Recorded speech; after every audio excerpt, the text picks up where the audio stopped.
What's up, ladies and gentlemen? Welcome back to season 6, episode 16.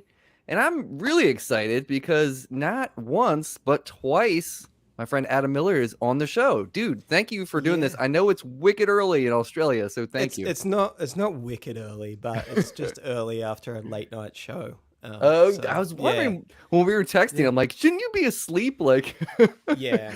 Anyway, it's all nice. good. Yeah, no, it's awesome to be here, man. Can't believe because I think I was like very early in season one, You were, first I time round. actually wrote it Yeah, down. It was episode 19 of my first season of doing this. yeah, cool. So, Yeah. dude, awesome to be back. Yeah, man. And we got a lot to Mm, talk about with this new mm, record. And if anybody wants to go back and like dig deep on the history of Adam and the guitar and where he came from and everything, go back and watch that first episode. We're not going to do that mm. today. We've established that. Yeah, let's do Um, that. Mm. Adam, Beyond Reason, Oh, I think, is my favorite record of yours so far. thanks, man. Yeah, Yeah. it's a funny one. it's Why it's is it funny? it's Tell me. it's growing on me as well. I think because the process was just so crazy. Like I don't really want to delve back into much lockdown land and things. But it started when Australia got put back into another lockdown after being out for a very long time. And so my guys in LA weren't in lockdown. So I just went, oh, I'm going to make a record while I'm in lockdown now. And they can track it live together and we can do something awesome. But then just the whole process got blown out because I think they got crazy busy as I booked them. And then they were like, oh, no, I've got this tour now, this. And Hmm. I don't think it ended up getting done, the tracking, until we were out of lockdown. And then I was hustling for work and touring and playing. So everything just got a bit crazy and it took a long time to finish. And I think I'd listened to it and recorded the parts so many times by the end. I've had to take a bit of a break the last couple of months to maybe appreciate it again. Yeah. Yeah. Yeah. Well, that's I mean, that happens though. I feel like you get so What close to happens a to everyone. Yeah. yeah, you get so close to a record. Dude, Adam, you'll laugh at this. So I went in the studio with the band that I toured with through my late 20s and into Mm, my we were together for I don't know how many years. We were together for a long time, a jam band. We toured the circuit on the East Coast and everything. But we're back together after 20 years and we're recording music. So we went in mm, Sunday. We got all the basic tracks done and then we had time. So I was like, I'm going to do my guitar stuff. And you know how it is. I mean, you probably do this too, man. mm. But like, you listen back and you're like, damn it, I know I could do that better. And Oh, like, of course. That's all I do. I And know. because I can record at home, you just keep doing that Yeah. over and over for a That's what I year. did. So this morning, Yeah. dude, like, I texted our engineer last night. I was like, hey, man, I hate to be that guitar player, but can you send me the wave files? I'm just going to record it at home. I'm going to do my Yeah. solos Yeah. at home. Everything you recorded, delete. Yeah. It went way better, way more cohesive idea. So is that like how Mm. this went? Like, were you just like hemming and hawing over everything you were doing with it? Yeah, I think it was a bit of both. It was kind of just the the songs they were definitely more songs. So it was okay to do them not in the same room live, which is Mhm. a little different for me. And so but then like Joel and Justin are really good. So we got through way more material than I thought we would. I thought we were only going to do 4 songs, and then we ended up doing, I think we did 9 or 10 in the end, and there are 8 that ended up on the album. But yeah, like they just got through all this material, and then I was a little overwhelmed by it. So um, yeah, and then just because the tracks ended up a little different to what I imagined, it took me a while to just jam it all back together and make it Mm, a thing. Yeah. right. Well, what's Mm. interesting to me about this record in particular, is this your ninth or 10th full record? Like, I think it's my 8th full album that's okay. online. Okay. It's still I mean, that's a lot, man. And you're pretty Yeah. prolific, dude. Like you write a lot, right? Yeah, writing is, well, and the last 3 years, I've got, I don't know, like 40, 50 new songs that I think are actually good. So this Man, is 8 of them. Um, dang. like it was just sort of cool. I think I just spent, well, I don't know. I spent a lot of time playing guitar by myself and just giving me that opportunity to create little ideas. And most of them have like progressed out into full song ideas. So yeah, I guess it is a lot of material. One of the interesting things I realized, especially the last few years, is that I don't practice very often, but I'm constantly writing. Like when I pick up a guitar, I'm always trying to write something new. I'm not really going over things I know properly. So I guess I just started to really drill into that. Okay. When was the last time you stumbled upon like a technique thing that you hadn't messed with before that turned into a song, like that inspired a song? Do you remember any moments like that? That's sort of pretty much everything. Yeah.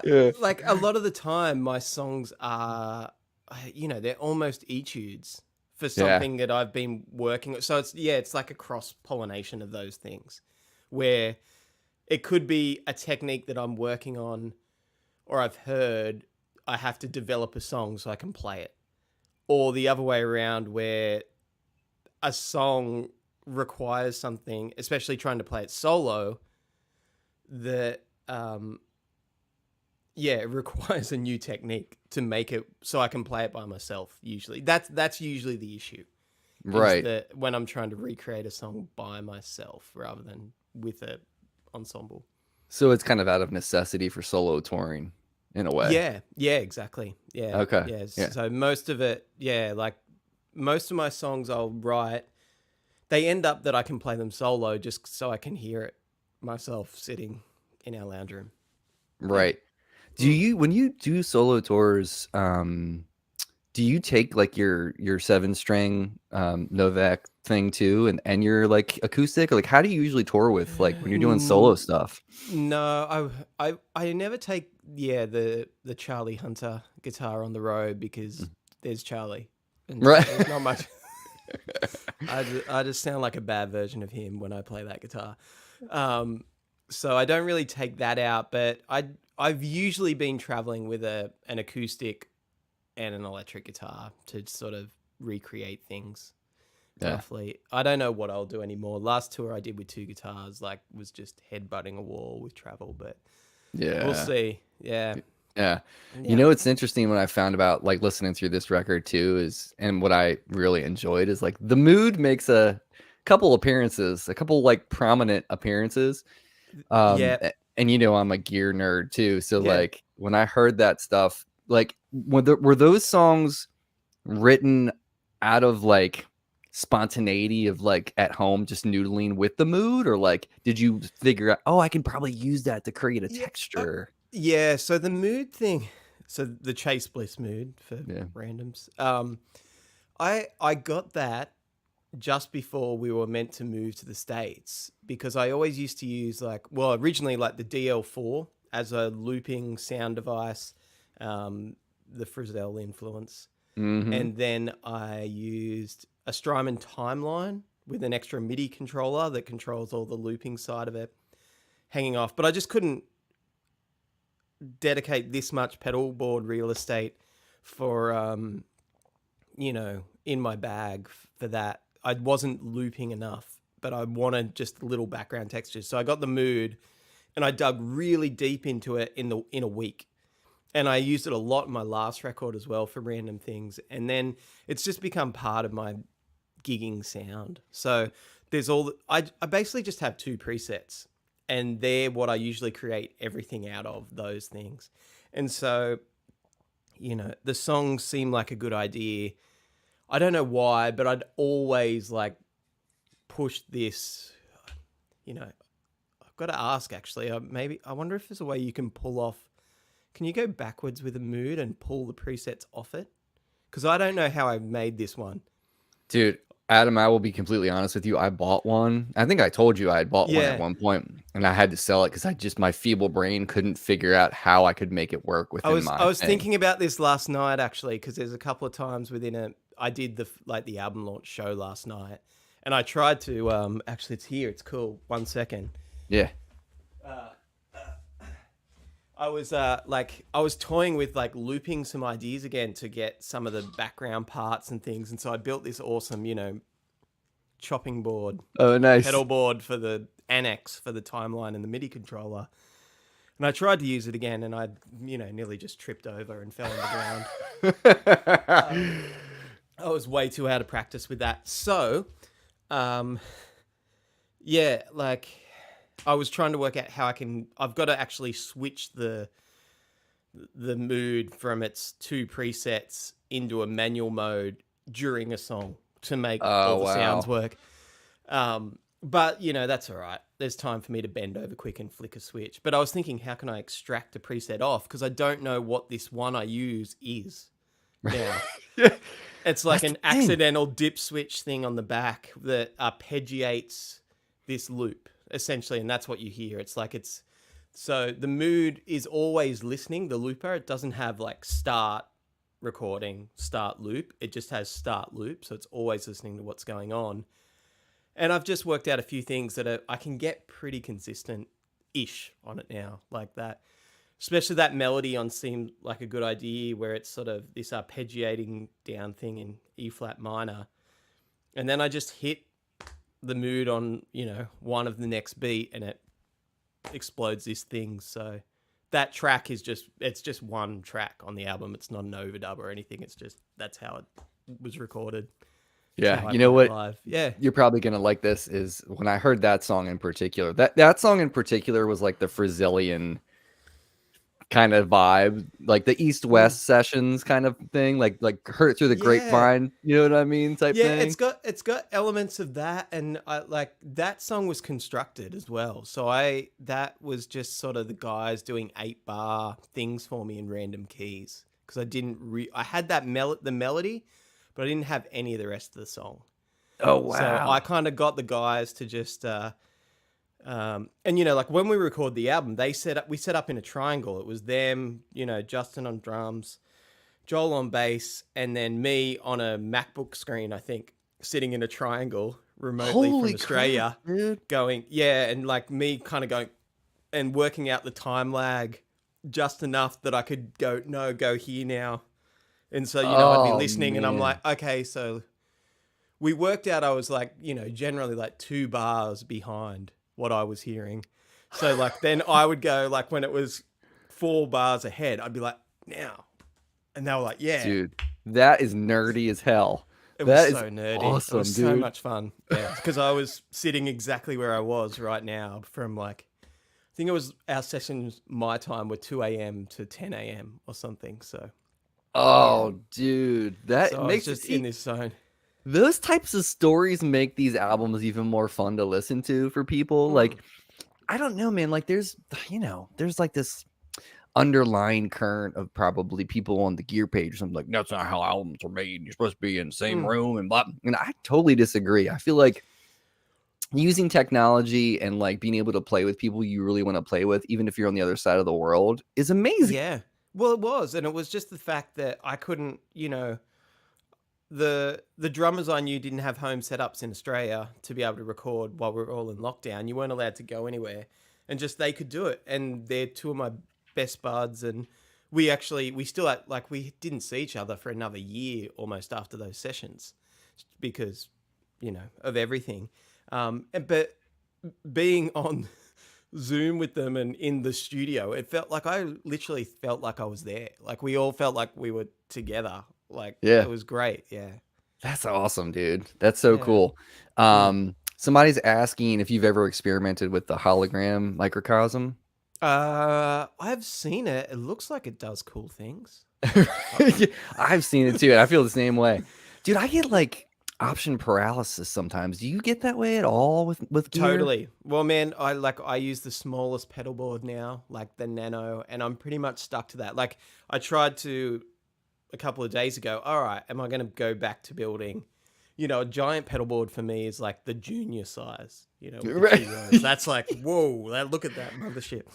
Yeah. And so I went and tried to do it, and I was like, I'm so much better with just the like 2 overdrives, the mood, and my flint. I can create so many. I've worked so hard to create so many strange sounds within just those pedals that like I have to bend over and knob twist and change things between songs or during songs. But it makes it so much better. Yeah. Yeah. And Dude. even with overdrive pedals, man, like I've got a collection. I spend like before every gig, I go through every overdrive pedal again. I'm like, why? Me too, man. What am I doing? What are you using? Like, what you used last night? Like my mainstays are the one that doesn't sort of leave my board ever is the Free the Tone SOV2, Oh, I've never which I played that. use really low gain. I've actually wanted to contact them and say, can you make it lower gain? But Because it's like at the point at the pot where I'm like, well, the pot is like so far down, it's not quite working properly. But it Right. just has this awesome feel to it, and then what's great about that pedal is that if I turn the drive to full, it actually sounds like a fuzz. I don't like it's gnarly. The bottom end's all destroyed, so I can get a fuzz sound and a beautiful, really low gain out overdrive just using that. And because I don't play very loud either, like my gig volume, on a Turok, the master volume is rarely past 9 o'clock. So I'm Yeah. just like, it's like, and I like it there too. I realize like when I get to turn up louder, I'm so used to where the amp sits at that volume that I don't really want it any louder. Yeah. So yeah, there's a few that I go back and forth between. I don't know. Yeah. Are you playing the CRS still? Are you still playing through that amp or? Yeah. I have that here in Australia, and I have a Burnside as well, the little Yeah. guy. So, That's but awesome, most of the man. time, if I can fit it in the room and lug it, and get a cab, then I'll use the CRS. And most of the album, I think all but one song is the CRS. Yeah. Just You sitting. can tell it has that like pointed, focused Mm, attack that we love. yeah, it's pretty What amazing. What did you think about the vintage deluxe? Like, did you when you got to play through that? How did that feel? Because have you played a bunch of old deluxes like that you could compare it to? No, I am, being in Australia, so I live in Australia. Vintage amps are not a common thing. They have in recent years, but they weren't really exported out here.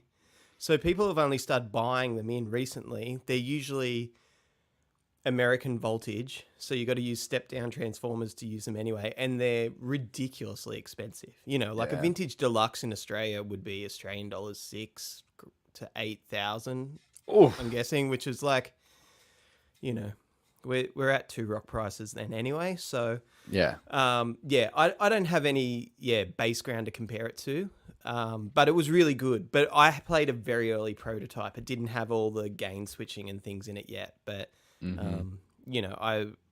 I spent a day with Eli from Turok just hanging out because we're good friends and we just never got to do that. So when I was on tour in the States last August, I just went up there and played that and the Joey prototype amp.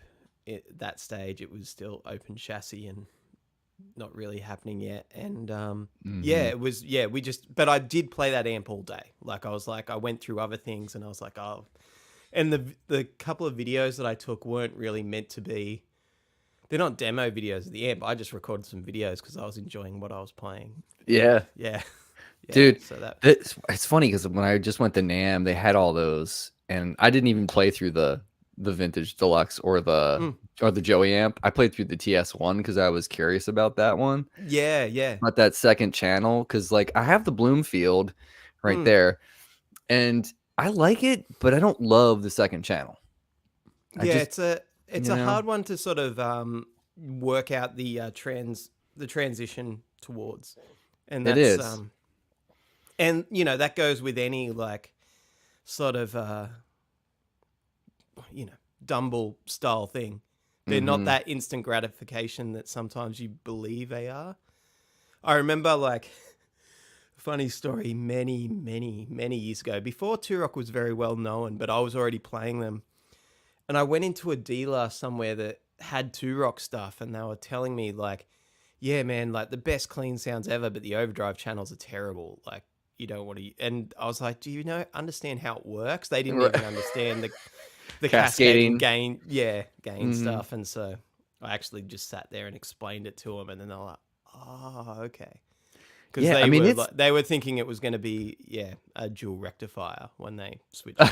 So anyway, No, that's Mm, the antithesis of it. I mean, mm. what's cool about them? I mean, the TS1 was rad because it had that creamy second channel, that dumbly creamy thing, Yeah, like immediately. yeah, But like, this is definitely harder to tame. But dude, the studio signature, I still I take that to gigs because I'm yeah, yeah. like, Of course, I man. love that amp. Like, If I had one in Australia, I'd be the same. Mine's in LA still, so I don't have access to it that's readily. so good, dude.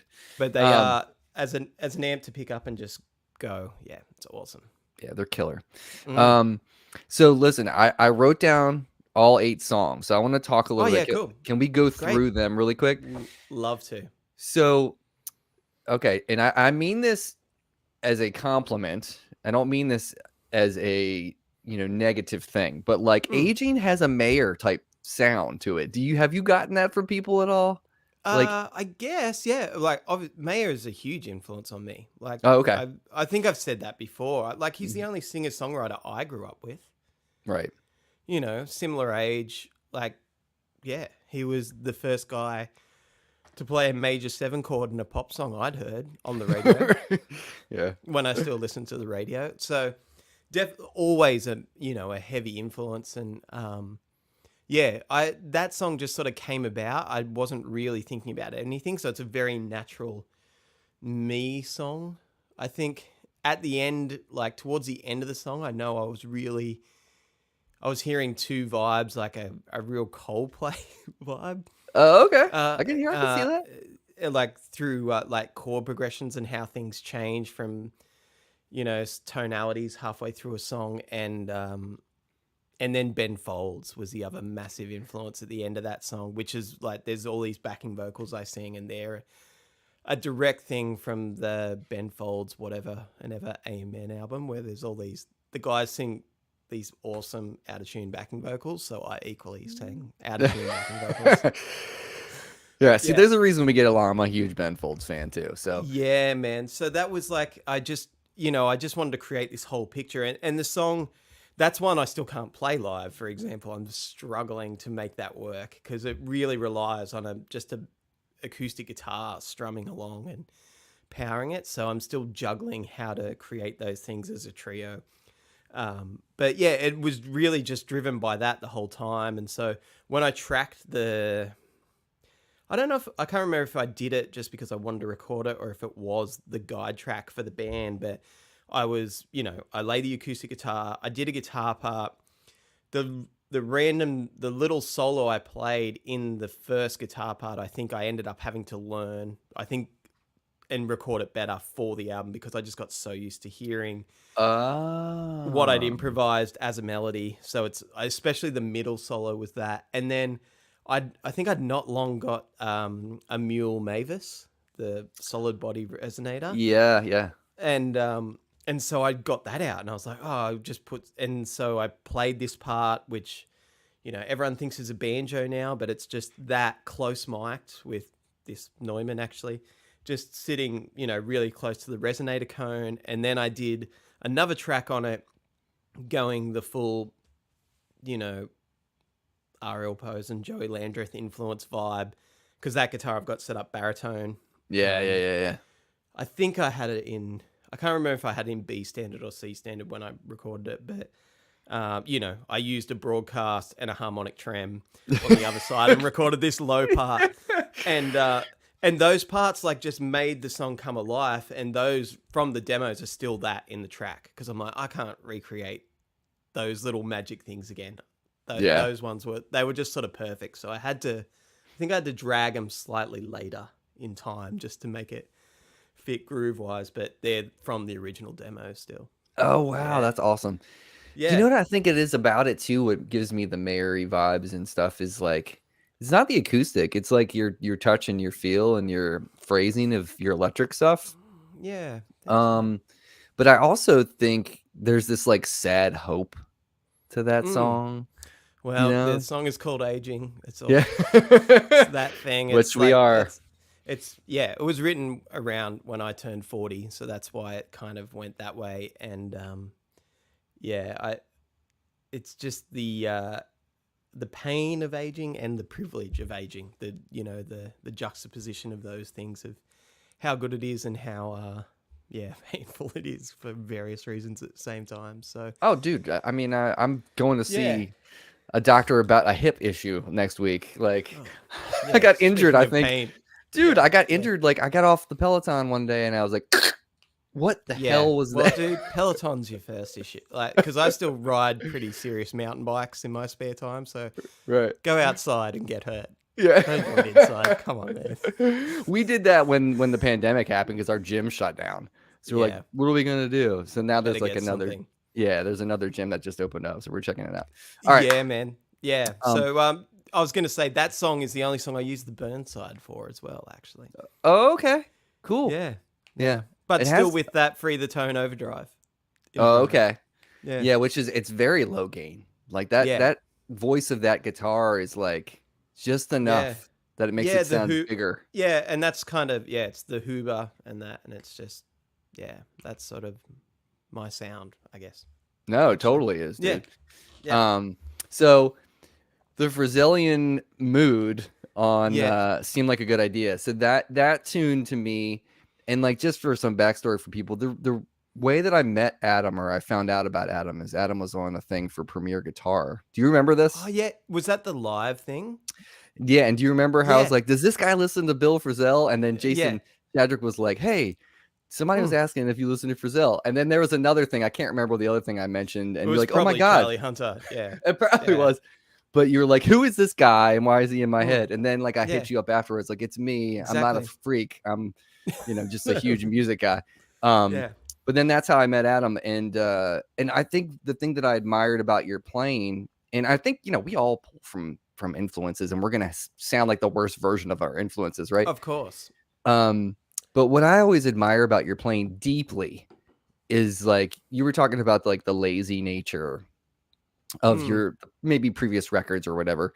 Yeah. I think that is your fingerprint, man. You have like Mm. this over resounding, comfortable patience, this loud patience Mm. on the instrument. I'm glad I perceive that. No, dude, I feel like you're Mm.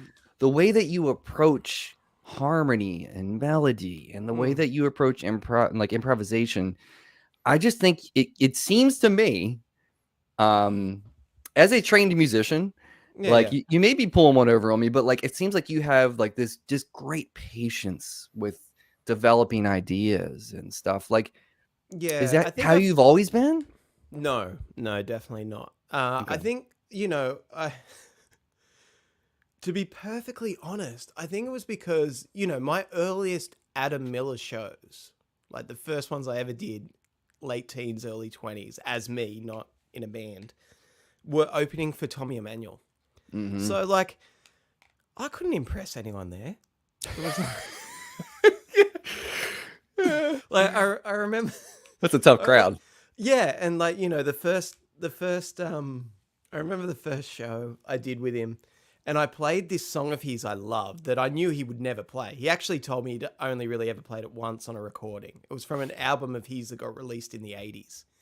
I think it was his second Tommy Emmanuel album, but I remember like learning it, and this was pre-YouTube, pre-internet. Well, it wasn't quite pre-internet, but you didn't have access to things and work out how things are done. And I just did my best. And I remember getting off stage. This was the day I met him. I just opened for him, and he went, "Oh man, that song was great. This is how it actually goes." I was like, "Oh yeah, cool.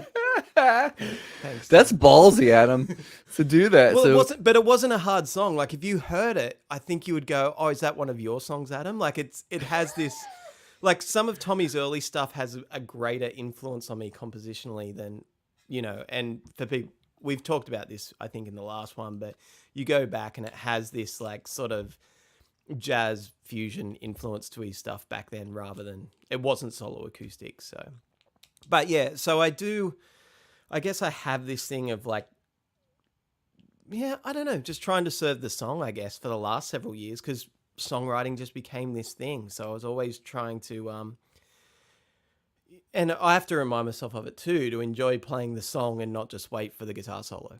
mm-hmm. Yeah. Yeah. Especially when it's instrumental as well. It's like, I'm already playing. Like, this is the Right. part I've worked on and practiced. Don't wait for the part that, yeah, I don't Yeah. know how to do yet. Well, I mean, Hmm. there's a level of musical maturity there that you have, that you Yeah. carry, and yeah, that's even as like a 40-year-old man, like Yeah. you get on stage sometimes, you get amped up and you're like, let me at him kind of thing, Yeah. Yeah. but you got to be able to be reserved. So it's like there's that level of maturity is there. Yeah, it's Um, just a bit of both, I guess. I don't know. It's yeah. But that song, I don't know. That song I kind of threw everything at as well. It's sort of the in my head that song is not very Frizzell influenced, and it's more, well actually well it is, but that album Floratone, did you ever hear that? no. Dude, so Floratone it's a collaboration between Bill Frisell and Matt Chamberlain on What? drums. And so I know Matt Chamberlain mainly as the guy that played on Fiona Apple's stuff, like a Yeah. lot of that, and just killer grooves and drum tones. And so they did this recording together where they went into a studio for a day, improvised, left. And then the engineer and producer cut it all into songs. And then they came Mm. back a year later and then overdubbed on what the engineers had created.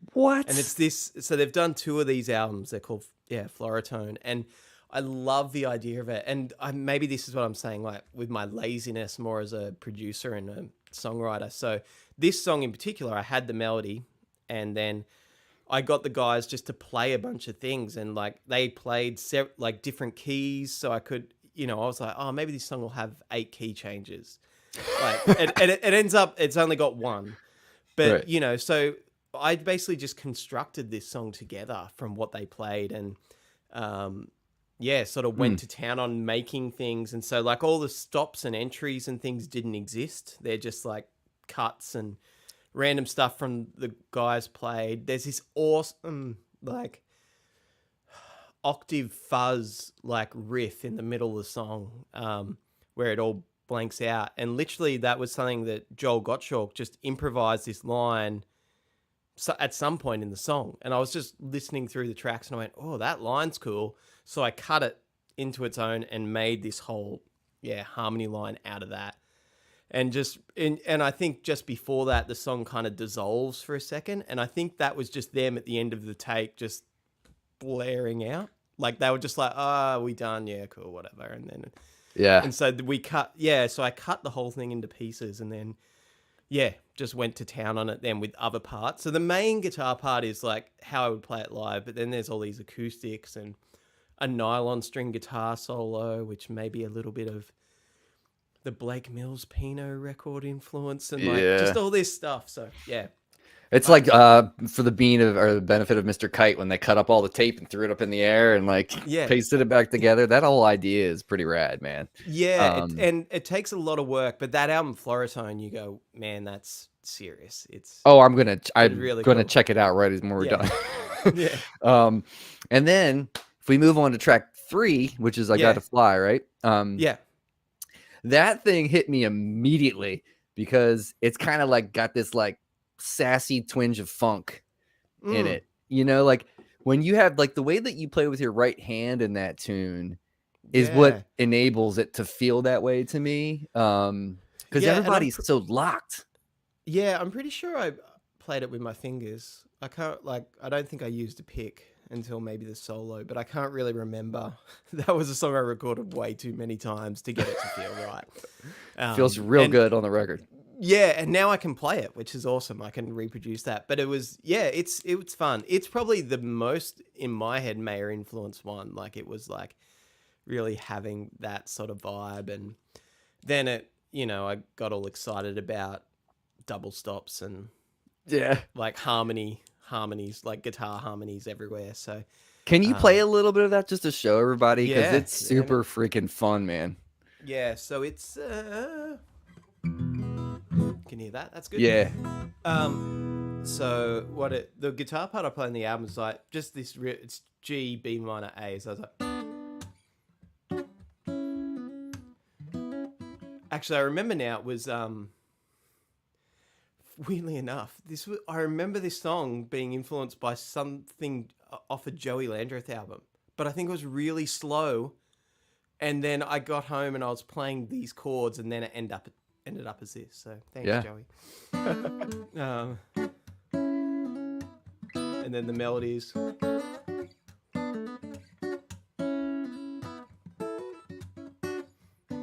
And then that's, juxtaposition by straight eights in the bass. So it's... Yeah. Yep.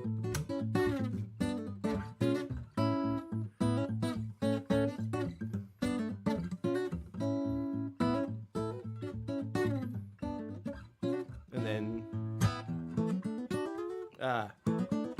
haven't played guitar yet today. And it's early as hell, people. Yeah, it's 8:36 a.m. It's Yeah. not too bad. But so it's just got that sort of bounce the whole way through it. Oh yeah, man, that's the thing. Yeah. Anytime there's like that Yeah.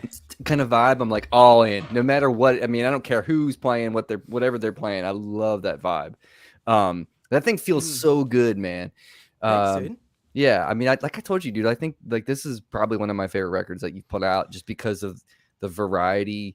But it's like, and I said this to you before we started, but it doesn't completely feel like a new direction for you at all. It's not like it's like, you'd put out an electronica record or something crazy. No.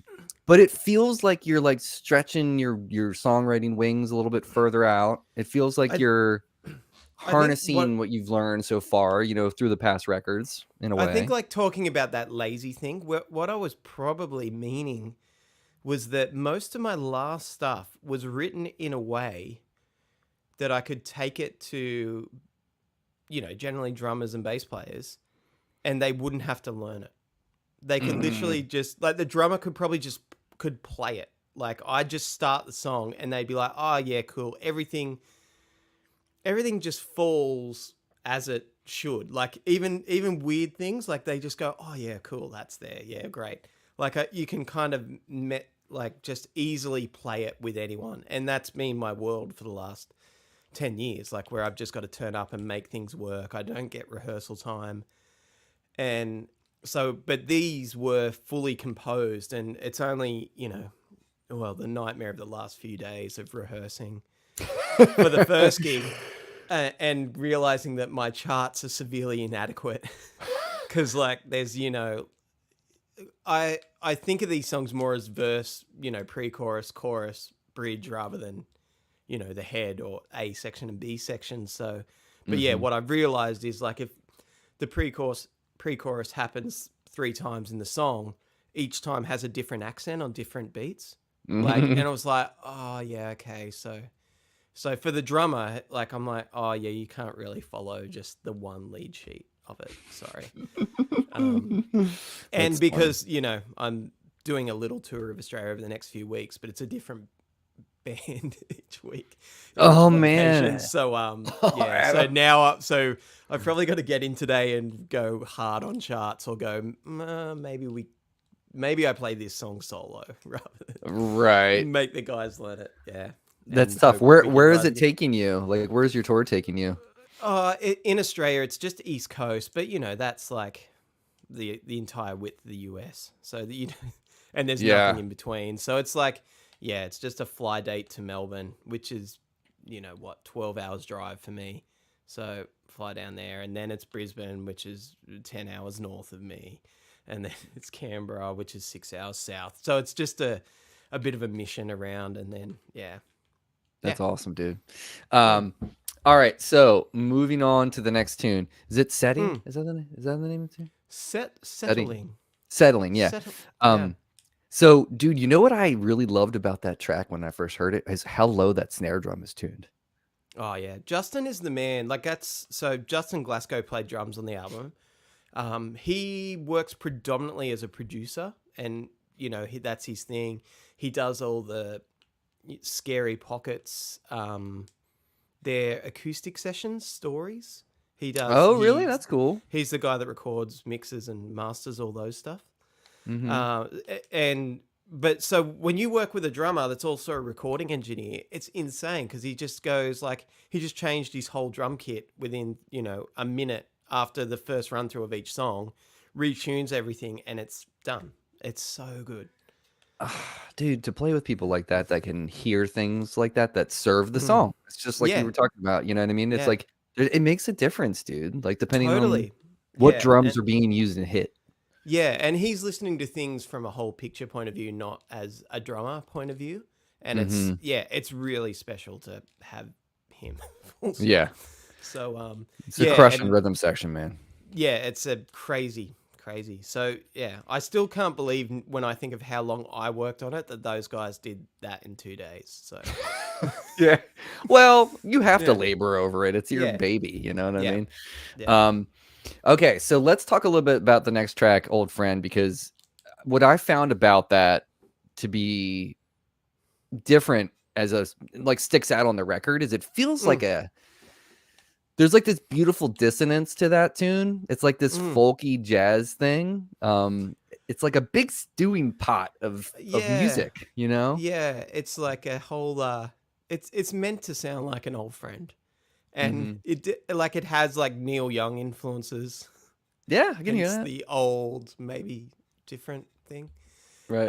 And then it obviously has a bit of a Hendrix thing in the center. Yeah. Um, and yeah, it just kind of it came out really quick and easy. I wrote it one night late, and the whole song was done. So that was just how it was from the beginning. Even like the sort of contrary motion bass line guitar line in the chorus, I'm going to call it, like that was always part of the song. Like I wrote it actually going like what was it,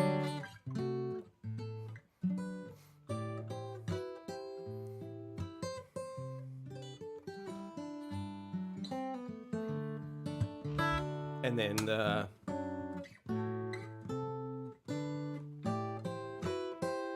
That's so beautiful, man. yeah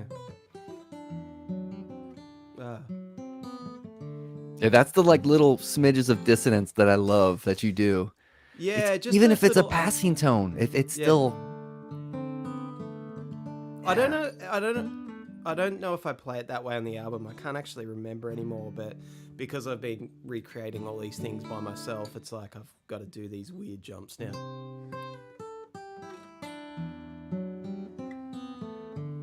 But they're Yeah. probably there in the multiple guitar parts going on Yeah, there's because little that bits and has pieces of it for sure. yeah, yeah. Um, There's like acoustic guitar and I think a bunch of rhythm electric parts on that as well. So yeah, yeah, man. mm, Let me ask you this, because you just said you just wrote that it just came out one night. yeah. So just so people know, like that doesn't happen all the time. Like, how many times has that happened in your catalog? Do you think that you've been like, oh my God, it just like lightning struck? A lot. Oh, really? It's Okay, for me, it's yeah, no, for me it's especially with albums, they tend to all happen pretty quick. Like one of the ones is like my album The Defining of Success, it's like this blue cover. mhm. Most of those songs got written in an hour. Like the What? same hour. Yeah. It was like I had a show that night. I was sitting on the back deck of the house we were living in. And I was like, oh, I'm pretty bored with my stuff at the moment. And so I just started writing charts and playing through things. And yeah, I think it was 7 or 8 of the 10 songs on that album happened in that hour. And Oh that's what I my mean. Like, God, sort of Adam. this lazy thing, like where the charts are really simple on paper and they allow people to just make whatever they want of them, like the other musicians. And that was sort of what happened. So That's what I've I heard actually, about Krantz. mm, When I had Tim LaFave on, he told me like mm, when he originally got charts from Wayne, there was some stuff that was, just written out, yeah. but most of it was like make it feel good in A kind of Yeah. thing. Yeah. And that Like was that sort kind of of vibe. like that same sort of thing. It was like, and I would start every song, and because I have the facility to kind of play a bass line as I go, people could hear, like, oh, yeah, cool, that's how it goes. Because, like, if I start a song, even, that old friend, I'll go. So the drummer knows to go. Yeah. Like I kind of just set things up in that, and my brain thinks that way of hearing the whole picture. So Hmm. yeah, That's pretty amazing, dude. Because I mean, I guess for me, it's mostly the music always comes pretty quick, but lyrics, I like beat myself up over lyrics for days sometimes. And like, Well, I'm sure it's, I would too if I did. it kills me. Um, Yeah. all right. So, getting better. Hmm. This for me was a pure example of Adam Miller's melodic patience. Oh, thanks, man. This Yeah. this song, it felt to me like this was the Adam Miller song like on this record for me that I'm like, this is the Adam I'm used to kind of hearing it almost in a Yeah. way, Wow. you know. And now, granted, the whole record is you, obviously, No. No. No. but you know what I mean. It's like Yeah. this sounds like, it could have been something you wrote in 2019 or whatever that you Yeah. It could have been way earlier. It was. Yeah. I don't. That was. It was just this really simple idea. I guess it was for me as well. I was thinking, how simple can I make a song when I was writing it? It was just this really, and I didn't go crazy trying to write anymore. That melody came really late. Well, that was always the thing. All these things came quite late at night for me. Are you a night And owl? Do all your creative juices flow like at yeah, late at night? totally. Yeah. Yeah, that's crazy. Yeah, and I wrote this on the Mule baritone actually originally, and so it was, I think it was in the same key. It was in C. I was like, it's still got to be in that, but I wrote it like I was like, what was it? So it was there when I wrote it. But so I still want. It's actually harder to play in C, but I think I grew to really like that key. There's a couple of things on this album where keys have never really bothered me, but things had to be in that key. Yeah, so it just flowed out, man. And that was the first song I finished the guitar on, actually. Oh, so maybe okay. it was the most natural. Like, I think I had actually finished that song in 2021. Oh, okay. I think, yeah, because we did the like drum and bass session it was either late October or early November 2021, and that song came together really quickly, and I think the whole song's probably maybe first or second take of the whole thing, and I was like, oh yeah, cool, that's it, done. And the only thing, like, it's sort of, there's a lot of keyboards on that song as well. There's like a pump organ, which I think when I wrote that song, I'd just been listening to I'm a huge Fiona Apple fan, and mainly because of how the stuff is produced and recorded. Like, that's what I was like, me whoa, too, man. listen to this sound of this.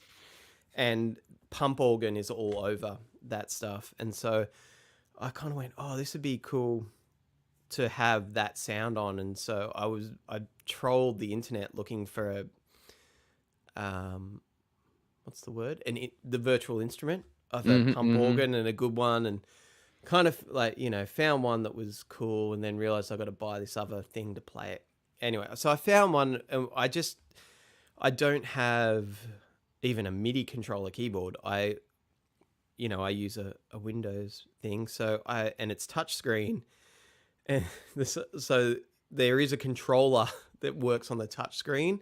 What? And so I just did this thing on my computer screen, like I'm doing right now, blah, blah, blah, and played this thing using this pump organ sample I found, and not sample, instrument, yeah, virtual and yeah.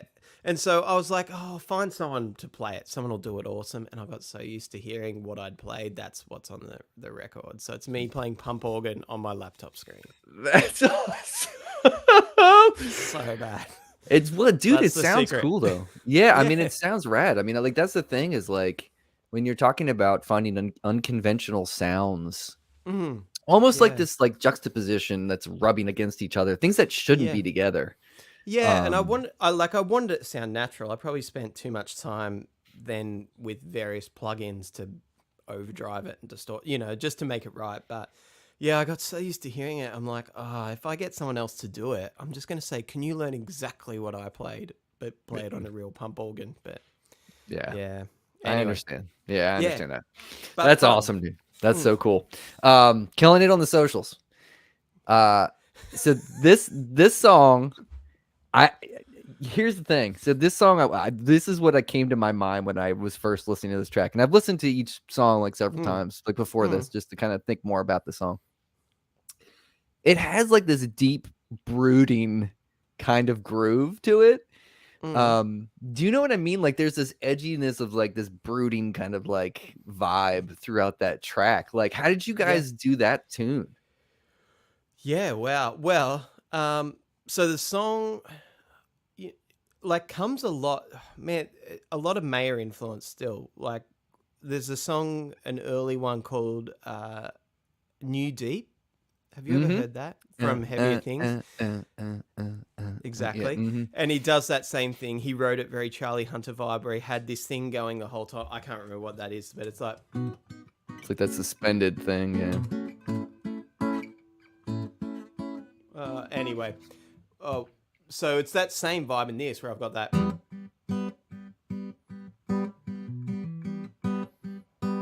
Now, I don't play the bass line on the album. I let Joel just do.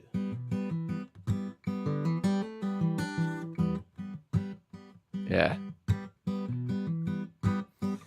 So yeah, the guys, and this is where those guys are amazing. So I actually sent them a guide track for this on the first day, and they tried to play to it, but they couldn't because I was grooving off the click when I did the guide track. Oh, really? So it was completely wrong. Like it was like, so when you listen to my guitar playing that with the click, it was like, oh yeah, this sounds great. Try and play along to it, useless. Because I realized I was using the click to bounce off. So when they went to bed and I still had a day, I got back in and I really focused on being correct with the click. But then I just played this wickedly stupid solo, like on it, and got the guys to play to that stuff. And it was probably, it might have been actually 4 turnarounds or 5 of guitar solo that they tracked to. And then I moved what they tracked to the solo to the melody, so that it's got this really like sort of uneven bounce sometimes. But those guys just are amazing at translating that stuff. And we'd played together enough that they just knew how to translate that. Right. But yeah, that was, man, that really is all them. And then I just got to play over the top. But that is one of my sort of favorite things. And sometimes like, if you've got a multi-track, sometimes like what a drummer will play as a drum solo works better under the guitar solo. Because it gives me things to play off and things to bounce off the way we would play it live. But when you're playing in a session, you tend to go and keep things very straight. Whereas, especially for instrumental stuff, you need this, the taking of risks develop, sort of like more exciting music at the end. Yeah, because it's almost like in that tune in particular, like the rhythm section has got the reins in a way. Yeah, totally. That's what it feels like, you know what I mean? Yeah. All right. So last track, Beyond Reason. I think this song has my favorite electric guitar tones. What were you playing on this? So most of the album is actually, it's behind me. I forgot I put that in. It's the Collings East Side Archtop. Is it? So like that's on Seem Like a Good Idea. It's on like all these things because I got this guitar a couple of years ago, and because we were living in an apartment, it's it's a plywood, laminate. Plywood sounds like it's really cheap. Right. Archtop, and it just has this insane tone, and I just play it all the time. That's what I write mainly on because it's just acoustic enough to have some fun with. So yeah, it's that straight into the classic reverb through, and I used on a lot of this album, I can't quite remember all of it, but I know I did use it on this song, was this 1x10 Alnico Gold cabinet. Really? Made by this guy in Germany. It's Kamler cabinets. And so it was sort of cool because it lowered the volume of the classic reverb. I could just turn it up a little bit more at home and get away with it. And it just, yeah, the whole, it just sort of has this sweetness to it that the big 12 doesn't have sitting in a room at, low volumes.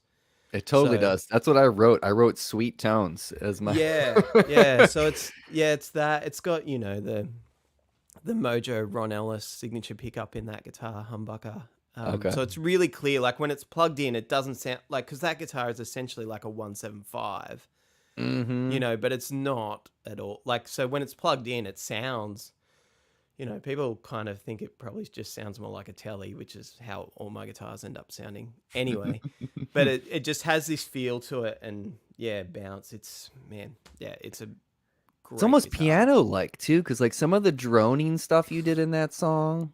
Yeah, It's got I think like there's this a mood piano. loop in the background, which Is there? I But probably there's. just I thought I yeah heard some open string drone stuff yeah happening in that tune. maybe. Maybe it was I'm the gonna mood. grab it. There is certainly there's a way the harmonics ring on this guitar, and I probably mic'd the guitar as well. Really? Okay. I'm gonna guess I mic'd the F hole.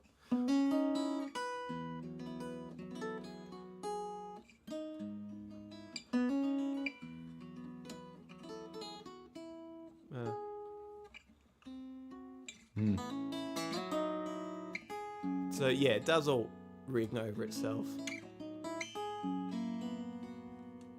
And even right now, like listening to it through that Yeah. mic, it sounds beautiful. It's Yeah, and this guitar just has this, even acoustically, just this awesome, like, if I get it, like the F hole really close. It's got Yeah, this funk dude, to it. Yeah, so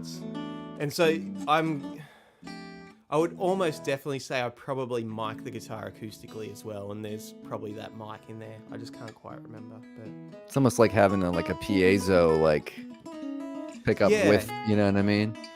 yeah, and I've like, man, that's always been my favorite sound, is the in between of acoustic and electric, and so yeah, this guitar is great for that. So sometimes when I go on tour, the last year within Australia, I've just taken this guitar because it's cool, because I can plug direct into a PA, it sounds awesome. I can plug into an amp, it sounds awesome. I can jam in a hotel room with someone, it's awesome. Yeah. I can do a radio interview on mic, it's fine. So Yeah. that's this. This is most of the album is this guitar. So It's gorgeous. sort of, even like the song "Settling," which doesn't sound like it would be this vibe, is this guitar. Yeah. Man. Well, Adam, congrats, dude. It's a Thanks, great dude. record. Everybody's got to hear it, man. I mean, I think there's when are you going to come back to the States at some point in I'm the hoping. next year? Yeah, just Okay. just working out some the visa things to be able to come and play again. So Yeah. hopefully, yeah, I'm hoping like August, September I'll be back. Okay. But yeah, just got to get all the things to align and make it work, and yeah, get back over there doing things, which would be awesome. Yeah, dude. Are you going to try to make it out to the East Coast at all? Yeah, totally. Well, if I'm coming to the States, I try to make it everywhere I can. I know. You got to take advantage. If the offers are there and people are wanting to have me, but it's we'll see. Okay. Well, keep me in the loop with that, man. I mean, we of course, man. we gotta Yeah. hang at some point. We do, yeah. All right, man. Well, anything else? Like, obviously, the record's out everywhere. Records should they go out to your now. website and grab vinyl and Yep. stuff? Yeah, website. It's all like through Bandcamp, as most people are. So that's the only place you can get vinyl and CDs. They're hand shipped from me in Australia. So Nice. And even though it's a long way, the cost ends up, about the same you would buy a vinyl in a record store in another country, because our exchange rate is so bad in Australia right now. Right. So it's one of those, but that's good for everyone. So keep that in mind when you're looking at why is the shipping cost so high. That's why. Yeah. Support Adam, regardless. But it works out okay. Don't freak out. I've had a few people freak out, and then I say, but do the exchange rate, and they're like, oh yeah, cool, it's fine. Yeah. So here's the website. Go there. Yeah, thanks, man. Yep. And BV is moderating the chat. Thank you, BV, for popping these up here. There's a YouTube Awesome. channel as well. Yep. Ooh. It should just be Adam Miller Guitar. I don't know why it's that long, but anyway. Yeah. Well, regardless, you guys gotta I check should this have checked record that. out. I Yeah. really, really, really, really love this record, and it's a good spin, man. It's a really good spin. Yeah. Thanks So. so much, Mark. Thank you for listening to it so in depth. Man, Dude, really yeah, I mean, appreciate it. I was cleaning upstairs or something, and I put it on while I was doing what I needed to be doing, and I had to stop a few times, like, what was that? Rewind. Yeah, cool. Yeah, So, that's a good vibe. yeah, man. All right, Mm. let's do the lightning round get down for the second time. It has changed since you were on. So, Yeah, cool, man. I forgot what about we're gonna this. do is I'm gonna bump this up about 112 BPM, Whew. and we got 10 questions. Yeah. I changed them up a little bit here and there. So the first time I think you were on, it was a little bit different. But from now on, I'm doing a little bit. I'm That's trying all to right. make it interesting I've every no time. idea So. what you're going to ask. I've completely forgotten about this part. So I'm ready for nothing and everything. All right, cool. So first question. Usually I ask people Lennon or McCartney, but I don't want to ask you that. I want to ask you Frizzell or Schofield.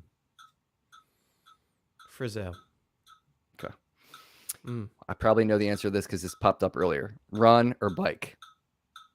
Yeah, bike. Yeah, no contest. All right. I tried to do some research on this one. So some sweets from Australia. This could be like totally not a thing, but it could be. Strawberry clouds or cheekies? I've never heard of either of those. Son of a bitch. Google. So I looked up like Australian candies. So those are popped up as the top two. That's your issue. You typed candy. We don't use the term candy here. Snickers or Twix? Yeah, like it'd be Twix out of those two.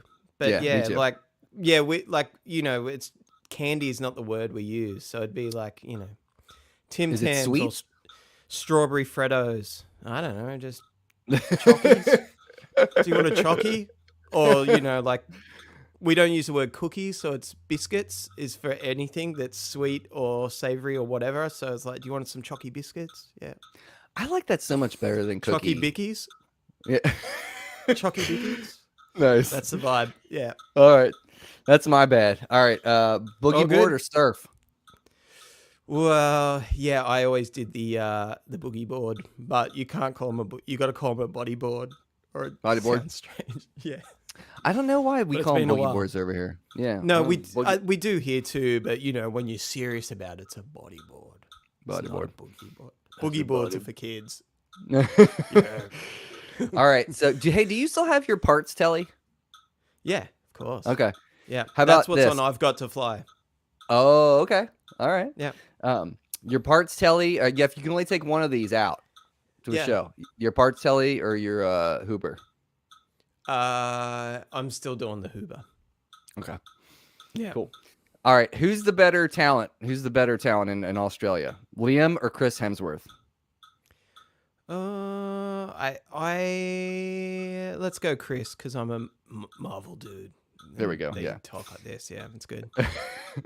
All right. Cool. Vintage deluxe or custom reverb or classic reverb? Well, I haven't played the vintage deluxe enough yet, so I've got to say classic reverb because I've been using it for 6 years now or something, maybe longer. Probably more than that. Yeah. All right. So for a fly amp as a backline, would you rather see a Fender Twin or a deluxe? A deluxe, but I'll deal with whatever happens. All right. We don't get much choice in Australia either, so it's it's hot rods all the way here. I hear you. Bypass the preamp. Yeah. That's the secret. That's the trick about that amp. So superpower, time travel. Would you rather be able to travel into the future or the past? Let's go the future. Okay, cool. And then the last one, Adam. Sometimes it's the hardest. Sometimes it's the easiest. Yeah. If you could take one album and erase it from your memory, just so you could go back and experience it for the first time again, what album would that be for you? Ooh. So I wasn't entirely sick of it. Maybe. Oh, actually, yeah. Songs from the Analog Playground, Charlie Hunter. Oh, okay. All right. Yeah, I'll yeah, go for that. because that just blew my mind at the time. Yeah. Yeah. Was that his first record? What was the first Charlie record you heard? The first one I ever heard was um, is it called Natty Dread? Me too. It's Me too, man. Yeah. So someone, I don't know if we talked about this, but I discovered Charlie through John Mayer's first live DVD, Mm-hmm. where he's playing a Novak's. The original John Mayer signature guitar was a Novak's 6-string. Mm-hmm. And so he was playing that. And then in the audio commentary, John talks about Charlie Hunter. And Right. so, and yeah, and then a guy I knew brought me one of his albums after Natty Dread, still in the CD era. And then I went to a record store in Australia, which, our outside of pop stuff wasn't ever really good anywhere. But I found Songs from the Analog Playground. So that was the first album I bought and then, destroyed. Yeah. Yeah. That's a great record too. Hold on, Songs from the Analog Playground. Is Oakland on that? Oakland's on that, right? No, it's the What? one where there's lots of singers on it. So Nora Jones is on it, Kurt Elling's on it. Yeah. But there's some great instrumental tunes, but there's just all these like amazing, I use them as etudes sort of things where they're just like these bass lines that are like I can't even remember what is on the album, but stuff like this. And it's like, okay, how do you keep that going and then solo? Yeah.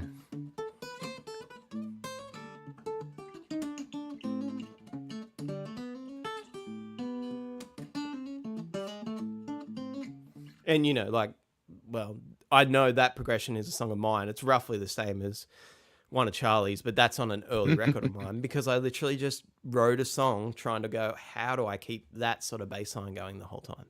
Yeah. Yeah. Man, So cool. it is so cool. Well, Adam, dude, thank you so much for waking up early, and thank you so much for doing My this pleasure. again. You are welcome here Thanks so much anytime for you put having a new me. record out. Yeah, thank you so much, man. I'm keen to play some guitar with you sometime soon. Oh, heck yeah, dude. Make it Yeah, happen. definitely let Yeah. me know when you come over here. And everybody, please listen to this new record. It's absolutely phenomenal. It's called Beyond Reason. You can find it. It's on Spotify. It's on all the streaming services. It's on Go all the buy it things. wherever the hell you can buy it. Just listen to it. It's that good. Yeah. Thank you. So, yeah, absolutely, buddy. Everybody take care of yourself. Take care of each other. We will see you next time. Later. And we're